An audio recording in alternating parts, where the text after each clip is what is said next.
Herbal control గురించి మాట్లాడుకుంటున్నాం ఈరోజు. ఇది ఒక రకంగా చెప్పాలి అంటే చాలా మంది అనుకుంటుంటారు కదా, చాలా వీక్గా ఉన్నాను, యాక్టివ్ లెవెల్స్ తక్కువగా ఉన్నాయి అండ్ బాగా ఎనర్జెటిక్గా ఉండాలి అని అనుకున్న వాళ్ళకి సంబంధించి అండ్ డైజెస్టివ్ సిస్టమ్ బాగా వర్క్ అవ్వడానికి ఈ హెర్బల్ కంట్రోల్ అనేది హెల్ప్ చేస్తుంది. ఎందుకు హెర్బల్ కంట్రోల్ తీసుకోవాలి అంటే, ఇందులో మనం అఫ్రెష్ ఎందుకు తీసుకుంటాము, మన ఎనర్జీ లెవెల్స్ పెంచడానికి, మన మెటబాలిజం బూస్ట్ అవ్వడానికి అఫ్రెష్ అనేది తీసుకుంటాం.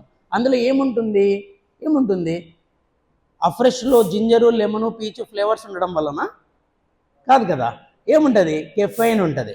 సో ఐసోలేటెడ్ కెఫైన్ మామూలుగా మన బాడీని ఏం చేస్తుంది అంటే, మన బాడీలో ఉన్న మెటబాలిజంని బూస్ట్ చేస్తుంది.